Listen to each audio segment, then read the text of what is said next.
लड़की को अपने साथ जो है वो मुंबई ले जाता है। मुंबई में वो जो है वो एक होटल बुक करते हैं और फिर होटल में रुक जाते हैं और होटल में वो उसके साथ अपना काम करता है और वो लड़की भी जो है वो उसके साथ होटल में करती है। और कुछ उसके बाद उसके साथ ऐसा होता है, जिसने भी ये सुना वो हैरान रह गया कि कभी ऐसा क्या एक मैनेजर के साथ हो सकता है। राधे राधे, आदाब, सत श्री अकाल, नमस्कार दोस्तों।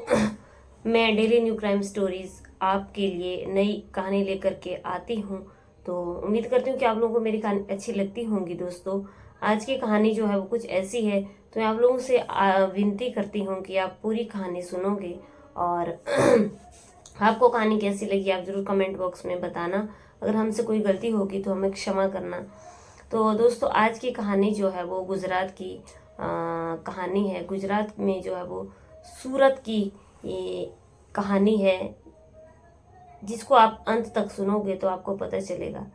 वहाँ पे जो है वो एक आदमी जो है वो हीरे का कारोबार करता है। मैं आदमी का नाम जो है वो होता है पन्ना लाल। अब पन्ना लाल जो है वो हीरे का काम करता है। अब हीरे का काम करता है तो उसका काफ़ी अच्छा बिजनेस चला हुआ है।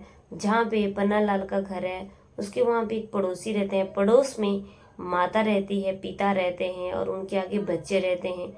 बच्चों में एक लड़का है और एक लड़की है। अब ये जो लड़की है इसका नाम जो है वो है दिशा।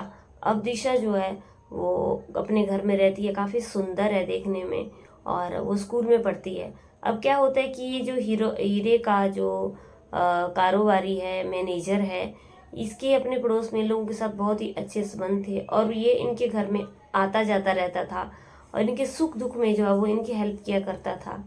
तो इन लोगों को इसके ऊपर बहुत ज़्यादा ट्रस्ट था, बहुत विश्वास था। जैसा ये बोलता था ये लोग वैसे ही रेडी हो जाते थे। अब एक दिन क्या होता है कि ये जो हीरे का कारोबारी है ये उनके अपने पड़ोसियों के घर में आता है और उनसे बात करता है कि वो मुंबई जा रहा है। और मुंबई जा रहा है तो वो चाहता है कि तुम लोग भी मेरे साथ चलो, मैं तुम्हें मुंबई में जगह दिखा दूंगा, घुमा दूंगा। लेकिन परिवार वाले जो हैं वो जब उसकी बात सुनते हैं तो फिर वो बोलते हैं कि हम आपको बाद में बताएंगे। अब ये लोग आपस में घर में जब डिस्कस करते हैं तो सारांश ये निकलता है कि ये इनको कोई काम है जिसकी वजह से ये मुंबई उसके साथ नहीं जा सकते हैं। लेकिन अब ये जो है वो अगले दिन फिर वो मैनेजर जब उनके घर में आता है तो वो बता देता है कि अब उनको इतनी तारीख को उनके साथ चलना है। अब क्या होता है कि जब ये उनसे बात करता है तो घर के लोग साफ मना कर देते हैं कि उनको कुछ काम है, वो नहीं जा सकते हैं। जब ये आदमी जो है वो ये बात सुनता है तो वो उनके लड़की की तरफ देखता है और उनकी लड़की की तरफ देख करके, क्योंकि वो लड़की काफ़ी सुंदर होती है, अब उसको देखते ही उसका जो है वो विचार बदल गए थे। और वो बोलता है कि कोई बात नहीं, अगर तुम नहीं जा सकते हो तो अपनी लड़की को हमारे साथ भेज दो। अब लड़की को जब ये भेजने के लिए बोलता है तो घर वाले जो हैं वो तैयार हो जाते हैं, रेडी हो जाते हैं।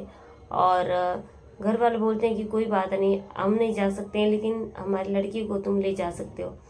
अब क्या होता है कि ये वहाँ से अपनी फ़्लाइट पकड़ता है और साथ में लड़की भी रेडी हो जाती है, अपना सामान उठाती है, बैग उठाती है और उसके साथ चली जाती है। अब जब ये होटल में पहुँचते हैं तो उसने वहाँ पे एक होटल लिया होता है। होटल में जो कमरा होता है उस कमरे में उस लड़की को रुकवाता है और उसके उसके ऊपर बहुत ज़्यादा गंदी नज़र होती है। अब ये उसके साथ उस होटल के कमरे में रात को एक पत्नी की तरह जो है रिलेशंस बनाता है। और लड़की भी जो है वो कुछ नहीं बोलती है, ना वहाँ से कोई आवाज़ आती है, ना चिल्लाती है। हो सकता है लड़की की और उसके आपस में कोई पैसों की डील हुई होगी, क्योंकि अगर ऐसा कोई इंसान किसी के साथ पहली बार करेगा और कोई किसी को घुमाने लेके गया होगा तो वो ज़रूर आगे से ऑब्जेक्शन करेगा। लेकिन उस लड़की ने कोई ऑब्जेक्शन नहीं किया। और अब क्या होता है कि ऐसा ही होता है, एक दो दिन लगातार ऐसा ही होता है। अब ये जो होता है मैनेजर, ये कुछ ऐसी गोलियां खा लेता है, शक्ति वर्धक गोलियां खा लेता है, जिससे उसकी बहुत ज़्यादा एक्साइटमेंट हो जाती है उसके अंदर। और उसको खाने के बाद जो है वो फिर उसकी जो है वो जब ये सारी चीज़ें करने लगता है उस लड़की के साथ, उसकी जो है वहीं पे डेथ हो जाती है और वो मर जाता है, बेहोश हो जाता है। अब एक किस्म से वो बेहोश हो गया, लड़की को पता नहीं होता है कि इसको क्या हो गया। अब लड़की एकदम बाहर जाती है कमरे के और होटल वालों को जो है वो बताती है।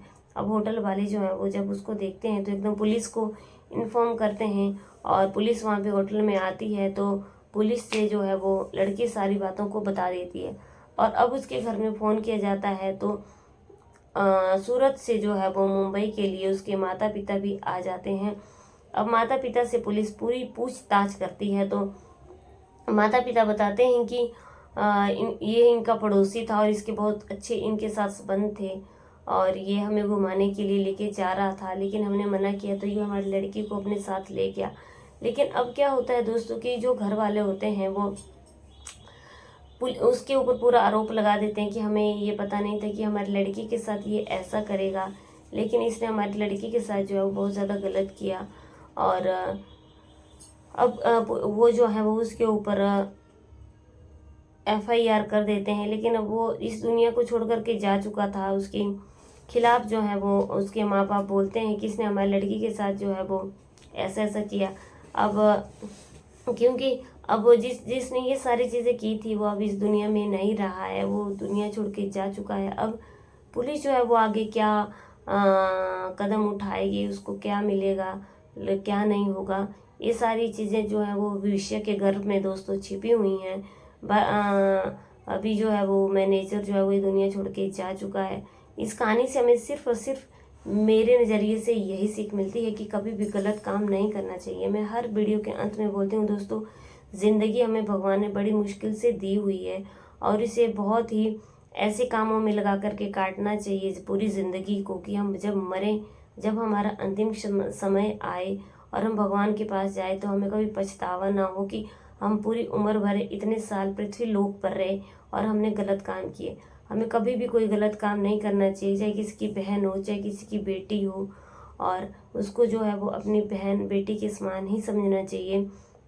गलत कभी भी किसी के साथ नहीं करना चाहिए। और सबसे बड़ी बात तो माँ बाप की इसमें बहुत ज़्यादा गलती है, उन्होंने अपनी लड़की को जो है वो अपने पड़ोसी के साथ मुंबई घूमने के लिए भेज दिया। इस कहानी से यही सीख मिलती है कि अपने बच्चों को कभी भी किसी के साथ ना भेजें, क्योंकि सामने वाले के दिल में क्या रखा हुआ है, क्या छुपा हुआ है, वो कोई नहीं पढ़ सकता है। इसलिए मेरे ये कहानी सुनाने का सिर्फ और सिर्फ आप लोगों को यही उद्देश्य है कि आप लोग जहाँ भी रहें सचेत रहें, एक्टिव रहें। और अगर हमसे कोई गलती हुई होगी तो दोस्तों हमें अपनी बहन बेटी समझ करके हमें माफ़ करना।